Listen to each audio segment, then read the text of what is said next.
Welcome to Reliability Matters, a podcast for the electronic assembly industry. Each episode covers topics related to reliability, best practices, and environmentally responsible assembly techniques, with insights from experts across the electronic assembly industry. Now, here's your host, Mike Konrad.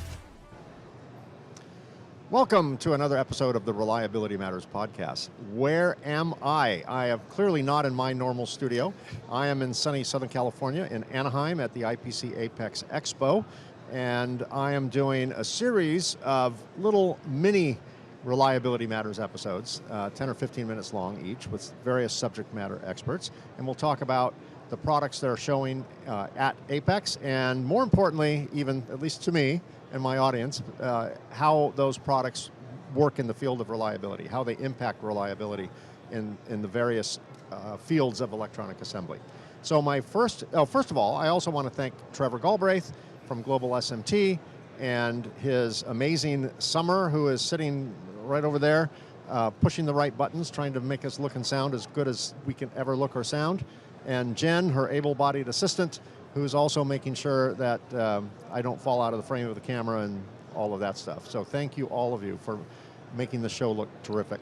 Gus Mavro, Regional Sales Manager for SEHO, welcome. Thank you, it's a pleasure to be here. Well, I'm glad you're here. You and I have met before, but it normally involves some kind of alcoholic drink, and we probably can't even talk about what we've talked about before, right? So what happens at trade shows stays at trade shows.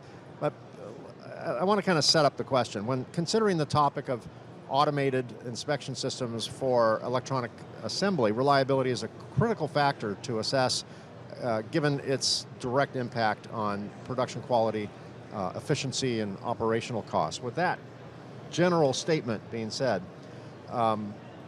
automation inspection systems are crucial, as I said. How do AOI systems in general, and I think this is probably a good softball question for you, because I think you know the answer to it, I think I know, I think probably my audience knows, but for the few people in my audience that may come from another industry and aren't really sure, AOI, automated optical inspection, what role does it play in the inspection process? Where in the assembly process is it employed? And what are the benefits of, or how does it best impact reliability? Initially, it was, after the process was done, we would inspect what we made and hope that everything went well.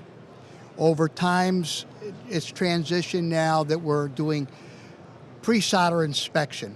And for SEHO, our inspection only is for through-hole, for wave solder and selective soldering systems. And about 10 years ago, when we first started putting our own AOI systems into a selective soldering cabinet to look at the solder joint after we made it.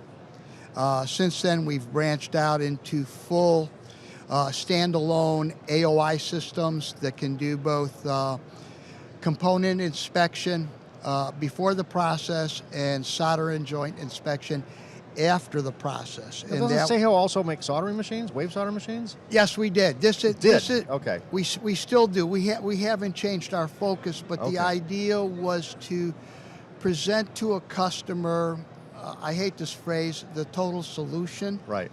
But, I hear you. Yeah, but in this case, it's a relevant statement, right? In this case, it works well because it's done right after the soldering process. Yeah. So it made sense then to branch into it and just branching in from a camera and a selective soldering system. Then we said, well, we'll make the box so that we can do it for wave and other through-hole applications. Right.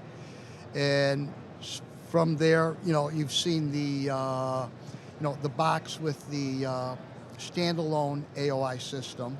Yeah, Summer, let's throw up that picture too of the, this is one of your AOI systems. Yes. And when I think of an AOI system, without any branding, that's kind of what they look like to me. Yes. They're boxes that are pretty well contained. Boards come in on one end of the machine, come out the other end of the machine on a conveyor. There's camera systems. Can you run that video real quick there, Summer? There's camera systems that are moving around, taking all these pictures from multiple angles, whatever the case may be, and analyzing that. Yes. Crunching the data, giving a report to the operator. Let's go back to picture one, Summer. You guys, when I say, we talk about popular sayings that are overused, thinking outside the box. You guys literally thought outside the box. There's no box. This is your latest AOI machine, and it's not contained. It doesn't look like an AOI machine. This is, all the inspection has been after the process. This is inspection before the process to stop creating a defective product. Boards are very expensive, and you put a component in the wrong location or in the wrong orientation, and that board could be scrapped based on you can't fix what you've done. So from this, what we've done here is taken that technology and put it in the front. And from here, we take a picture of a golden board, and then from that, before it goes either into a wave or a selective soldering system, it compares the orientation of all the components. It can read the top of the components, so if the components are all the same color but have different part numbers, or from that standpoint, we can differentiate those, and we can stop from putting a bad board into the system. So this is after printing, before reflow? This would be after the reflow process for through hole. For through hole. Through hole, okay. So there's a difference. You've created this expensive board for through hole, and now you have to add some capacitors or some connectors or something. So you want to make sure before you go to the surface mount process that this is you after can fix the through hole stuff. This is after the. This could be after the surface. This is after the surface mount process. Oh, wow. Okay. And you now have some through hole you want to do on a selective process, for example. So this is checking to make sure that the orientation of the components are as they should, and it will detect it, and it will keep the operator from moving it along in the conveyor. It'll identify the wrong components, and it won't let the conveyor activate to go forward if you have an inline system, or if it's a manual system where you're just doing a final inspection on the board before it goes into a magazine, which then would go into some type of a selective or wave system. Excellent. Again, this is all to maximize the customer's ability to not rework as much as possible, to save them money so that they can, Fix make it a better in the product. factory. Don't fix it in the field. Yes. Right. Fix it in the factory, or better yet, prevent the problem from even occurring in the factory. Right.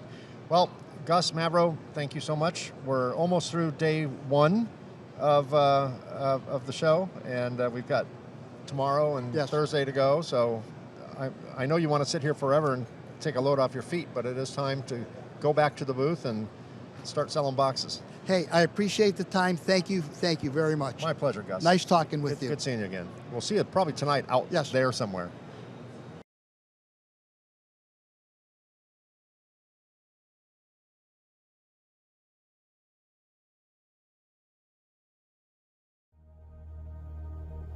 The Arch FX manufacturing platform, processing over 1 trillion data points each month, bringing value to every level of your organization. That's manufacturing insights for tomorrow. Why do something 3 times when you can do it only once? Using N1 Pass technology, BTU's new Profile Tracer is a next-generation thermal profiling tool, providing real-time data acquisition for oven optimization. It identifies inconsistencies due to temperature variables at both the product level and the heat source. Profile Tracer measures dual temperature locations as well as vibration, all in one pass, giving you time to attend the more important things in life.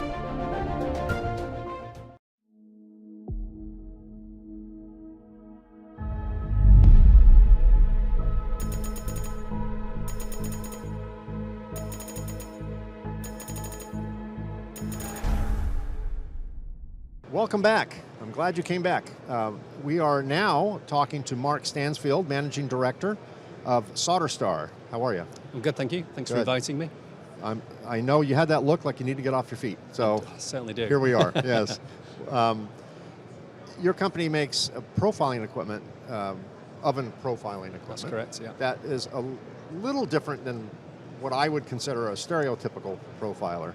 But before we get into that difference, I just want to establish that one of the things, which is part of the difference that your product can do, besides normal profiling things, is measure nitrogen levels. So before we just talk about that, explain to me and my audience why in a reflow oven people are inerting it with nitrogen. Why do they do that? What benefit does that provide? And then we'll get into kind of the tech on how we do it. The value of monitoring it. Yeah, right? of course. Let's tell us why it's there in the first place. Yeah, well, there's a number of reasons to use nitrogen. The main one really is we're looking to reduce the amount of oxidization in the process. Whenever you've got heat and metals in the same place, then inevitably there will be some level of oxidization. Now, we're not actually removing the oxidization, that's the job of the fluxes within the solder paste. But what we can do is, by inerting the process and reducing the concentration of oxygen there, we can actually slow down any oxidization, or certainly minimize it, which is a big benefit. The second reason is we improve wetting, so we get nicely soldered joints. So in a wave solder machine, for example, maybe less bridging? Yeah, certainly. Does it play with, surface tension may not be the right No, that is the right term. In that context also? Okay. Does it lower the surface tension? It does indeed, yes, Yeah. which leads to other problems actually. It's not just solve the one lower problem, get another. It's not the lower the ppm the better, that's not the case, because if we go too low, then in reflow we get problems with tombstoning and things like that. So it's important we get the level right. You know, we save money by not driving too much nitrogen in there and having too high a flow rate. Great, you just gave me a good segue. Now Yeah. we understand why people are using nitrogen, the benefits of it, Yep. and what happens if you don't use it in the Correctly, right in the right volumes or in the right concentrations or whatever. So nitrogen is measured in a machine in like a part per million ppm standard, and there are different ppm availabilities of nitrogen. If you're generating your own nitrogen, that may be adjustable. If you're buying nitrogen, delivered in a big tank, maybe you just predetermine what the ppm is. I'm not sure if it changes as it's delivered, but you need to get it right. Now, profilers historically, my understanding of profilers historically are just measuring, they're thermocouples. They're just fancy thermocouples, lots of them in various places of the board. And then there's algorithms that can track predictions and ramps and all this stuff. You end up seeing this pretty cool graphic chart of the temperature. You're adding a different dimension to that. You're adding the ability to measure O2. Yeah. Why hasn't that been done sooner? First of all, I'm not going to put blame on everyone else. Why didn't you guys do it sooner? Yeah. Why hasn't the industry really embraced it sooner? Is the tech so new that you've discovered a way to do it and package it to be able to have that kind of sensor in an extremely hot environment? Or what were the challenges? It's quite a difficult thing to do actually. It's actually a culmination of a 3-year development program. We measure thermocouples, of course. That's core to every thermal process is the need to measure temperature. But we embarked 3 years ago on the development of a new data logger, which we call the Solderstar SLX. The X stands for expandability, and what this allows us to do, it gives us the performance and communication methods to add advanced sensors to it. So not just temperature, we can measure vibration on the conveyor, we can measure vacuum levels in the vacuum chambers that you'll see now on some reflow processes, and then the final piece in the jigsaw was the ppm level for people who are using nitrogen. And we've been asked numerous times over the years, and it has proved quite a labour of love to get there. But we are there now, and we've got basically a single pass instrument that can measure all those parameters, give the engineer instantly all the data he needs. So someone may make a decision to purchase a product like yours just for the nitrogen measuring capability. Possible. Let's talk about the other stuff that's already in there, which is the ability to measure temperature and an actual profile, thermal profile aboard. Are there any advancements in that realm as well? Has that product line as an industry matured to the point where pretty much all the profilers have very similar capacities, and benefits to may some be extent, yes. on the extreme edges. To some extent. Usability is a key thing. Our new User interface and... Well, more the instruments, actually. People have said for many years it's all about the software, hardware's the same. I've heard that many times in the last 25 years. It depends on which side of the factory they sit on. Yeah, maybe. Our new data log is pretty neat. We don't need a computer to set it up. We're trying to streamline the whole process. You can just walk up to the machine, connect it to your fixture, detects all the sensors, all the thermocouples, shows the engineer if they're good or bad, because these things break from time to time, they're quite fragile. And then you can just press the button and go through the machine. So there's no apps, there's no need for a computer. We just want to get data from the machine as quickly as possible. Of course, we still download to a computer. We still need to do that to make the analysis. We've got some pretty nice tools. You know, we have integrated SPC, because there's two functions for these devices. One is the setup and optimization of the process. But once that's performed, you know, many of our customers want to do daily checking of the process, or when there's a batch change to different PCBs. So they have some real nice historical data to do SPC trend analysis and things like that. Yeah. Right. Excellent. And is this oven, the O2 sensor, not something that's already in reflow ovens from the factory, or is it already there but you're doing it better, or you're combining other value addeds with it, or is it missing from the equation altogether, largely? No, most machines have a single point of measurement at one point in the machine. Okay, which may not be representative of certain areas. We specialize in measuring at product level. That's as it travels through. Same with the temperature, same with the O2. That makes sense. And there's many reasons why it goes wrong. You know, it shows quite a few things, actually. Different machines have different nitrogen designs. Some are feeding in from a single point, the nitrogen. Some are feeding in from both ends of the machine. And you pass the shuttle through, you'll see immediately the benefits of both of those designs. There's lots of seals that degrade.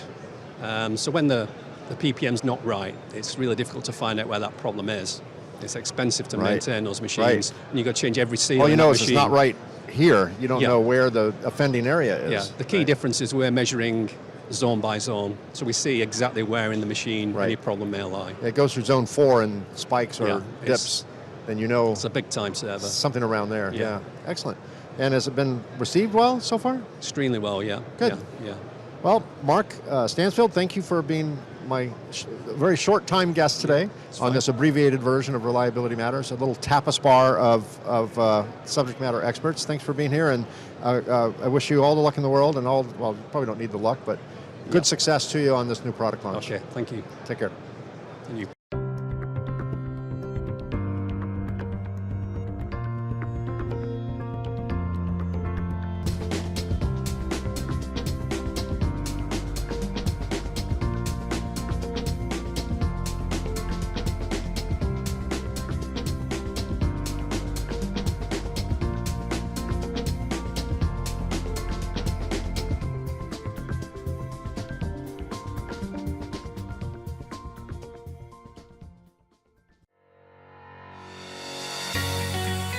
For micro-dispensing, there is one product line that is proven and trusted by manufacturers in semiconductor packaging, electronics assembly, medical device, and electromechanical assembly the world over. DL Technology, superior pumps and needles for the finer things in life.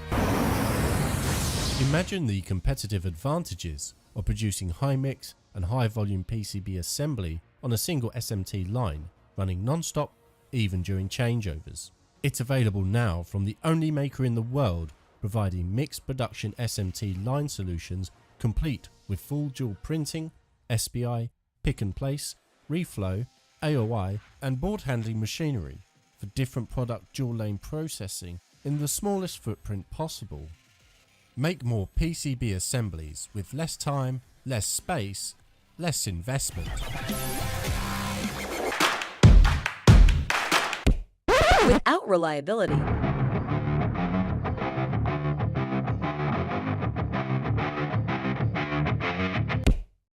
with reliability, a world of difference. Welcome on the journey to better reliability outcomes.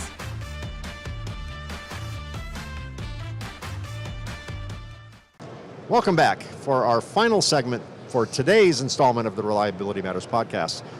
In case you jumped on a little bit late, I'm Mike Konrad. I'm the host of the Reliability Matters podcast, and I'm interloping into the Global SMT booth. Thanks to Trevor Galbraith for loaning me his studio, and Summer and Jen for pushing all the right buttons at the right time and making this go off as seemingly easy as possible. My guest on this final segment is Jesper Lykeith from Viscom. Thank you. The CEO of Viscom, or Indeed. the Intergalactic For head Viscom honcho, Inc. anyway, yes. as they say in Spanish, El Jefe. Right? Exactly. You know, the big boss. You're introducing an inspection system Yes. here at the show called the IX7059. Kind of sounds Correct. like a BMW. Yeah. Make it interesting, There right? you go. And you're going to, one of the acronyms that came up is One Next Generation AXI. I don't know what AXI means, so let's start with, tell me what Basics. AXI means, just Sure. so I'm there. Yeah. So AXI is Automated X-Ray Inspection. Short and Oh, simple. That was Very too easy. simple, right? I was overthinking that. Exactly. Okay, Don't automated overthink it. X-ray We inspection. try to keep it simple always, but it doesn't always happen. Doesn't that way. always But work. yeah, You get no, people like exactly. me that try and make more out of I it know, than exactly. possible. Now, that was a good segue because I want to talk about X-ray. I have a theory about X-ray, by Sure. the way. When BGAs first came out on the scene, there was really not a lot of need before that for X-ray within our space, because we could basically, Indeed. with fancy lenses, we could oblique angle viewers, we could look under Sure. a part, and the clearances were so large, relatively speaking, Easily done, we right? could easily see it, right? Then BGAs come along, and we can maybe see one or two rows of balls in, and that's it. That's it. And suddenly, the makers of X-ray machine went, "Oh, we got something. we got something for Exactly. you." And I'm absolutely determined to believe that X-ray causes voiding, because we didn't have a void problem before we Exactly. we That's didn't know all we had a X-ray's fault. void Exactly. problem, Yeah, right? no, So I agree. Totally. Look what you've done, right? Look what you've done. You were the inconvenient truth. Like, It's okay, the if you're inventor gonna of the look, BGA. You're going to That's see. what it is. Exactly. So for my audience that may be a little on the peripheral of electronic assembly, how important, or let me ask this, what role does X-ray inspection play in the reliability of circuit assemblies? What is X-ray looking for that maybe more traditional optical-based systems can't look for? Sure. I mean, the answer is very obvious, obviously. That can see whatever through things. Whatever you can see with your naked eye is optical inspection, and whatever you can see, such as BGAs, where you have hidden solder joints, you need X-ray, and that's the short version. So there are more than just BGAs, of course. There are all kinds of other components that's either shielded or they have other hidden solder joints. So you need some sort of visual on those that, did you do it right? Of course, in your mind, yes, everything was perfect. I did it exactly after the book. But luckily for us, we're not always in that perfect world. There are some factors that will decide whether or not this is good or bad, or if you have you already mentioned voids or things like that.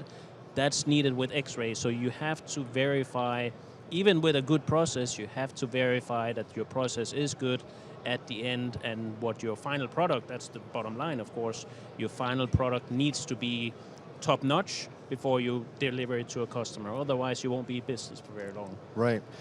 From a layman standpoint, and I'll consider myself a layman in the X-ray world, Sure. there seems to be two technologies. One is to get the image Yep. with whatever clarity is Sure. required, Yep. and angles and things like that. The other is to interpret the image. And to me, I mean, there is an obvious magic of X-ray. That's like a superpower, right? Sure. To be able to see You can through see things. through things, Right, exactly. But beyond Superman, that yeah, magic, exactly. we've had that magic for more than 100 years. So Yep. that part's not new. To me, even more impressive is the ability to discern, to interpret that through imaging.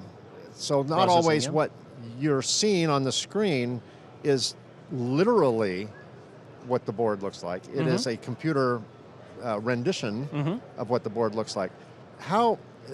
When I remember many years ago, a friend of mine had to get some kind of MRI or something, and it produced an image. This was several years ago. And I saw a copy of the image. Like, it looks like the old days of over-the-air television stations when you weren't tuned to the television Exactly. station. So Just what like am I looking snow. at again? Right. Exactly, yeah. And it took an MD that was a radiologist with extra years of training just to be able to pick out that slightly darker gray matter from that nobody else can no see, one else right? can see, Exactly, right? I mean, yes. you can stare at it all day long and you Yep. you never see it. Yep. That's been largely replaced now with computers, and I would assume with the use of artificial intelligence and other Absolutely, tech. yes. How important is it when you're choosing an X-ray machine Mm-hmm. to not only look at can it take the picture, but what it does after that? Yeah. What are the benchmarks that you would recommend people look for in determining the best machine type, brand, whatever Sure. to use? Yeah. So I mean, that's many questions in one, but I'll I know. try I and, tend to do I'll that. try Yes. And you have answer 8 seconds to answer it. Oh, No, okay, no, there you go. You're good. No, of course. I mean, anybody can do take an X-ray image. It is, you already alluded to it. It has to do with resolution. It has to do with speed and flexibility. What can the machine do for you taking those images? The clarity is a main factor, of course. That, and then I would contradict myself a little bit. Clarity is just for the human eye, for the visual purpose of the human eye. We need to understand. That means we need to see it. Yeah. But then on to your second question is software. So the software really don't care. I mean, of course, it cares how it looks like, but it doesn't have to be so, let's say, crystal clear as the human eye would like it and the human brain would like it. But in fact, the software, and obviously assisted with AI, will take some of that guesswork from the MD that had 25 years of experience, where he could see this little blob in this image here that nobody else could look at. That's where the AI comes in. That is that 25 years experience, and it will point that out every single time because it's taught that way. So it has to It's do a with rule, yeah, right. exactly. Get an image, which anybody can do, and then it comes down to, call it preference and capabilities of the software. What can you do with that image? And it needs to be interpreted with any software, obviously. The clarity is one thing, yes, but you need to look for, as you already mentioned as well, voids and things like that. And that's where the software comes in. So you need a machine that has, let's say, a good hardware to get the image, like a camera kind of thing. And then secondly, obviously, you need the software that can interpret that image and spit out as easy as possible, spit out that image and that result of that image to the human interface again, telling them, okay, this is a bad defect or a bad BGA because it has some voice in there, or bridges or whatever, and that's basically what you need at the end. I know in the earlier days of processing, rendering a discernible image, Sure. it took time. It could take hours. Oh, yeah. Right? Has that been reduced? I mean, what is it? Where have we gone from, in terms of like a render time, if that's the right term, to where we are today? Yep. What's a typical time to produce an actionable image? I mean, it used to be a coffee break. I'm 23 years with a company right now, so I mean, I saw some of the early days, and that was really start the process of generating a data gen, we refer to it as, so generating the program itself, compiling it, lack of better words. That took started, go for a coffee break, come back, it's still compiling, to now, I mean, we're talking seconds, milliseconds, really. So it's near instant. Night and day difference. I mean, Wow. obviously the computer power plays a huge role here. In some cases, you even have masters and slaves, so primary and secondary computers. So you have all the computer power you need.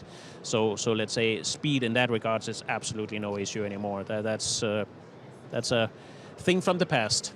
So AI requires training. Yes. I think the word AI is the wrong term. It's nothing artificial about it. I like to call it acquired intelligence. Yep. Because it's not artificial. It acquired it from humans. It does what from you ask it to. Published works. Exactly. And all yes. that does everything. The problem with software is it does exactly what you tell it to Exactly. do. Right? Predictably. Yes. How are your programs, Mm-hmm. for example, updated to represent the latest package, the latest problem, the latest known defect? You know, tombstones came up at one point. You know, how to, Sure. you know, you had to learn No, that. they never existed. Yeah. Yeah, exactly. You know, voiding became a big issue. The volume of voiding has changed from specs. You know, there's been arguments over whether it's 1% or another. You know, Sure. one type of percentage or another percentage percentile. That's a defect. All that has to be learned by the machine, so it can flag a defect, right? Yep. How does it learn? How does your company continue to teach these machines, and particularly maybe machines that are a few years old that maybe weren't around when whatever came out? Yeah, no, exactly. So, I mean, we obviously, the obvious question is we always listen to our customers, of course. So whenever, let's say, call it some pioneer customers come to us and say, well, we have this new board, nobody knows it on the market yet, we're trying to inspect it, we need to make sure that this component, these components, brand new components, nobody have seen, we want to introduce that to your machine and then see how can we make sure that after the fact that this is in fact catching the defects. And that's obviously step number one. Listen to your customers and figure out what makes sense. Yeah. And then obviously as well that we build up that data and collect images from those, call it studies and pioneer customers. And then we set up rules and AI generated support to help catching those defects that we have seen basically. So yeah. Well, very good. Well, that's about all we have time Sure. for. I know you want to sit here and stay off your feet Absolutely. for the rest of the afternoon, Definitely. but we do have to work, right? I'll You and hang I out both. for another half hour. Yeah, Have exactly. another, yes, and then it's happy hour somewhere. right? Exactly. So Jesper Leike from Viscom, CEO of Viscom, thank you very much for being my guest in this abbreviated TAPA-style version of Reliability Matters. Sure. For those of you who are watching Reliability Matters live, we'll see you tomorrow. I'll be back, as our old former governor used to say.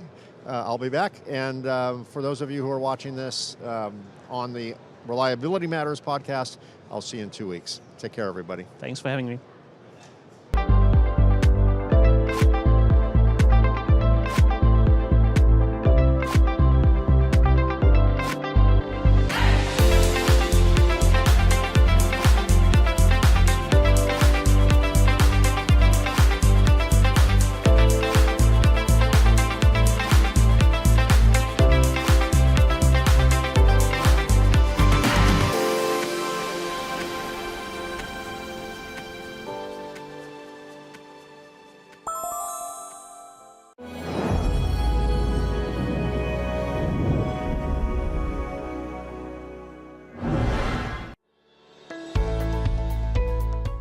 At Kaizen, we know it's the science that makes the difference. The right solutions happen when you care enough to ask the right questions. And we understand that your performance is directly related to ours. Science knows why it works, care knows why it's important.